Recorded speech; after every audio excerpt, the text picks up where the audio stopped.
If the idea of a master plan to overhaul your entire home feels a little too much like New Year's goals energy, let's set our sights slightly smaller. Today we're going to talk about how to apply a micro-master plan process to anything you want to change about your home. Hey there, welcome back to Mid-Mod Remodel. This is the show about updating MCM homes, helping you match a mid-century home to your modern life. I'm your host, Della Hansman, architect and mid-century ranch enthusiast. You're listening to Season 11, Episode 2. So, how's your January been going? Have you been tempted to set some big, I'm going to clear all the clutter out of my life goals? I'm going to lose 20 pounds. I'm going to transform the way I spend my mornings. How are those goals going? Are they in progress? I don't ask you this to make you feel uncomfortable. As we talked about last week, I'm just encouraging everyone, myself included, to try to be a little more reasonable about whether the goals, the wishes, the dreams we're feeling at the beginning of 2023 are appropriately sized for our energy levels. Let's be kind to ourselves. There's such pressure every year in January to start your life over and better, to clear the decks. You might look around at your house and see a mess and think, let's just burn it down. Let's move. But that's not realistic. Pushing back on that thinking is exactly why I started my season last week by pointing out Kendra Adachi's lovely lazy genius thinking. But if you've been trying to white-knuckle it through your I'm going to be a whole new person in my home efforts, then this is where I want to whisper in your ear, you don't have to do it alone. So instead of just trying to figure out how to be a new person in an entirely new home, let's figure out how to adjust your home around the life you'd like to be living in it, one step at a time. Here's what I want you to do. I want you to sign up for the Mid-Century Kitchen Clinic. It's happening on Saturday, and we will be using a micro-master plan process to focus specifically on how you can plan a kitchen update to suit your exact life, your house, and your energy level right now, whether that be a big remodel or a series of very small changes. I will put a link in the podcast text and tell you a little bit more about it in the show notes, but basically, just come, my friend. You'll find those show notes at midmod-midwest.com/1102. So the master plan method, as it stands, is a perfect, okay, that's a big word, but you know what? I stand by it. It's a perfect way to manage yourself and everyone around you as you try to create a great overall transformation of your home. A gut remodel, rolling back someone else's entire terrible flip of your house. A small addition. When you have a master plan approach, you can see the big picture and know the specific details. You can communicate with everyone who's involved in making this happen with you very clearly. However, it's also a really powerful tool to simply decide how best to tweak your home. A friend of mine and I love to do a quarterly meetup to reflect on how our lives are going and make our plans for the upcoming months. We probably overshoot 9 times out of 10 on our goals, but this year, in the spirit of being sensible, mature 40-year-olds, she proposed, and I absolutely loved the idea of thinking of 2023 as a big year full of small moves. We both have a lot on our plates, a lot of things we want to accomplish and experience and do, but we're also both kind of tired. Maybe you can relate to that. And so we're less interested this year in that big new year, fresh start energy that I have loved all through my adulthood and back into my teen years. Now I'm more interested in what I can do in my life in a series of small adjustments. The thing about aiming to shift your life or your house with a series of small moves is that those moves need to be pointed generally in the right direction. And it's nice to have a mechanism to assess how they're going and make sure you're continuing to point in the right direction.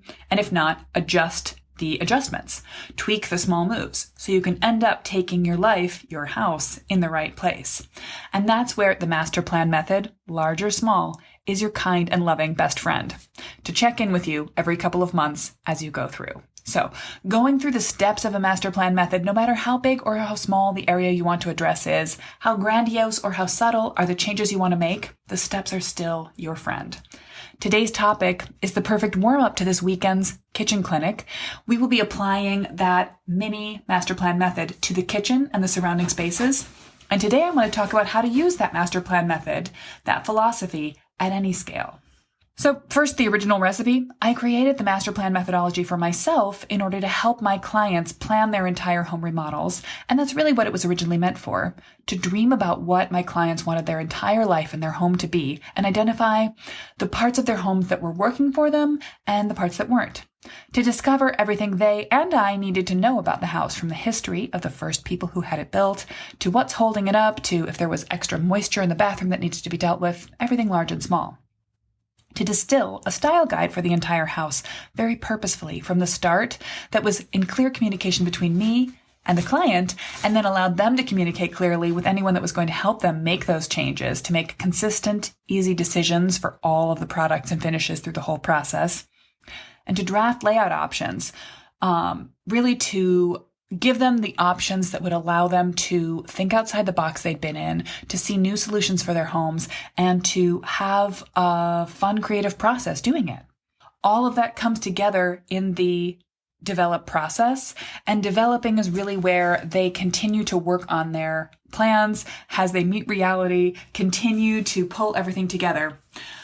It's the best way to do this entire process cleanly before you touch a single thing about the house. The ideal version of reality is to have a full and complete master plan before you start. But what if you need to start right now? Real life doesn't always work like that.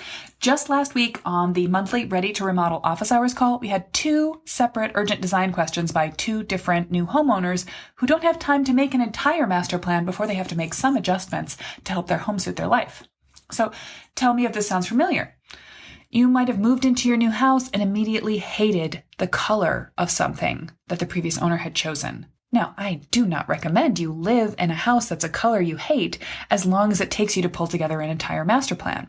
Or, and this came up on the Monday call, you move into a new house and you want ceiling fans because summer is coming. And in fact, this client happens to be in Australia. You're about to have an urgent heat wave. You want the right ceiling fans for your summer, but you don't want to regret them. You don't want to wait a year until you have a perfect vision for your house, but you also don't want to make a choice that will later drive you to make other choices for the house you regret. So, what can you do to solve that problem right now? You still use the master plan method. It still works. Within the Ready to Remodel program, when I teach the distill phase, creating a style guide, for some people, it really is helpful to think about their vision for the entire house. But for some other people, that feels overwhelming. So an alternate method I teach is to build out a style guide for just one space in your house. A kitchen is a good comprehensive one space, or a smaller one might be a bathroom, or if you really want to go small and with less complicated, convoluted elements, you might want to choose like the front hall, the front entry. You can make all of the decisions for that space and then grow those decisions out into the rest of the home. Once you've established a stain color for the wood trim, that becomes your stain color for the wood trim throughout the house. Once you've established a style choice for tile, that tile might be repeated throughout the whole house or vary from one bathroom to a kitchen to another bathroom. You can choose a metal for all of your switch plates, for your light switches. You can choose a consistent main wall color. And once you've made those choices, they simply grow outwards. You set the pattern and then you do the same thing throughout. These are decisions which percolate through your entire remodel, but you can bring them down even to the level of a specific product, like a ceiling fan. You can use the exact same process of thinking about first, not what it costs, not what it looks like, not what's popular right now, but what is the purpose of this object? Is this fan the only means of cooling your house? Is it going to be an eye-catching element in the house? Is it going to be something you use all day, every day, all summer? Or is it just an augmenting thing? How high and low are your ceilings? So how obvious is this going to be? Is this fan going to be in use summer and winter? Summer to keep the air circulating and cool, winter to help you blow hot air, warm air down into the room. Is it working along with a forced air system? Thinking about what is the meaning of a ceiling fan is maybe kind of an intense way, kind of a rabbit hole approach to this, but basically you just want to ask yourself, what matters? In true Kenda Adachi, Lazy Genius style, what matters about this ceiling fan? What matters might include how cool versus how practical it is. What is the budget? What is the purpose? So when we use the master plan method to decide on the right single object to purchase, we focus first on dream and then on discover. In terms of a ceiling fan, discovery questions might look like, what is the wiring situation right now? Are you dealing with your mid-century house's original wiring, in which case you might want to take the opportunity to upgrade the local wiring at the location of this fan? You might also want to think about structure. If you have a ceiling light in the center of your ceiling and you would like to replace it with a ceiling fan, Logically, you might think you can switch out the same one for another in the same spot, but you might need a slightly more structural mounting. You might want to poke your head or your phone camera up into your attic after you've removed the ceiling light and have a look at if it's hanging from drywall or plaster or if it's firmly mounted to a nearby ceiling joist. These are the sorts of discovery questions you want to keep thinking about. What are the facts of your house that might affect it? Then you think about style. And when you're thinking about distilling your proper style, you want to ask yourself, should the ceiling fan relate to any of the existing light fixtures, fans, or other elements of the house? If you have a really beautiful wooden element going through the house already, do you want to choose the ceiling fan to be made from wood that matches the doors, the trims, the floor, or other wooden elements? Or would you rather have it blend away? Would you rather have it be a simple modern white fan that simply fades into the ceiling above? If you have already set a particular metal for most of the house, or if you have beautiful brass through the whole house, or if the house has some more modern details in flat matte black or shiny vintage aluminum, do you want to tie in with that or not? If you're feeling agnostic about a metal choice for the house, one simple, safe choice to make for ceiling fans and light fixtures and switches alike is to go with a flat matte white. So you start to ask yourself, am I building on something that exists already? Or if nothing in the house exists that you like, if the house has been flipped, what am I building towards? How will I in the future reinforce this pattern? Then there's the draft phase. In terms of a product purchase, draft probably just means looking at a bunch of different products and weighing them against each other. You're not going to do different layouts for a ceiling fan, but you might consider different shapes. One ceiling fan example for me is that I strongly prefer a three-bladed fan, rather than a four-bladed fan, because a four-bladed fan that looks like a plus sign when at rest always ends up being turned just a little bit off from the walls of the room, which personally drives me nuts. But a three-bladed fan is never intended to line up with the walls of the room, so I don't worry about it. You might think about the particular version of mid-century era style that you can. Now, there's not a perfect mid-mod ceiling fan. As far as I know, there's not a Cliff May ceiling fan or a Frank Lloyd Wright one, but you could think about whether you'd like it to be a bit more oriented towards the craftsman, a bit more contemporary and modern, or perhaps a bit more space age looking with some plastic curvature. What's going to fit in with the vibe that you're pulling together in your whole house? And that tips you back again to the distill question. As you go through all of these things, you'll be developing your choice. And develop always includes a double check of yourself. Get a sample. In the case of a product like a ceiling fan, you may just want to order one. But if you're going to order a bunch of them, you might start by getting just one. Even though you're planning to put ceiling fans into 5 rooms in the house, check that you like the one that comes before you order it in multiples. This is also where planning as far ahead as possible, the master plan philosophy, will stand you in good stead. If we're applying this style guide master plan method to something smaller like, say, a switch plate, you would want to order one or go visit in a store one before you ordered enough for your entire house. Absolutely. It's always better to get a sample, even if you have to keep it. Certainly if you can simply just donate it to the local restore if it turns out not to be the right choice for you. So if we can micro-size the process of a master plan to a single object, we can certainly take it to the scale of a room, which is what we're going to be doing in this weekend's kitchen workshop. We'll be asking ourselves, what is the feeling of the kitchen as we dream? Is it introverted or extroverted? Is it a workspace? How many ingredients do you tend to cook with?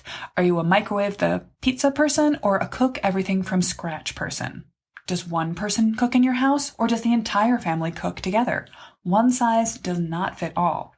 And as I've been talking about in my little Instagram video series last week, there is never a correct answer for a mid-century kitchen update.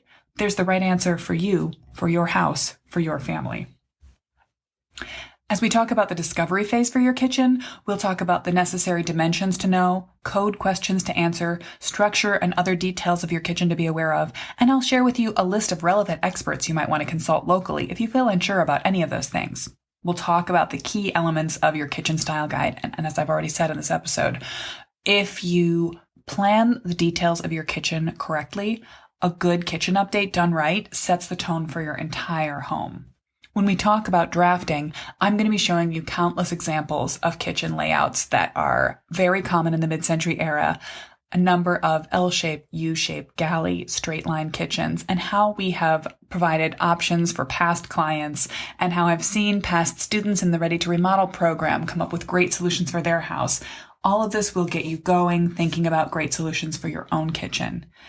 This is always the way that I approach any scale of element when I talk to my clients and students about a design question. I bring it back to the mini master plan. Now you can do the same. No matter the scale, your decisions will be stronger and your confidence will be higher if you ask yourself these few simple questions around each step.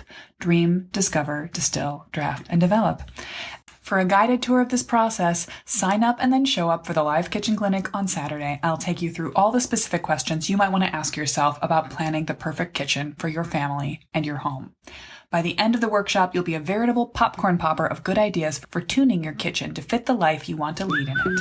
That's it for today. You'll find the show notes for this episode with a transcript and a link to the kitchen clinic sign up at midmod-midwest.com/1102. I guess I'll see you at the kitchen clinic on Saturday.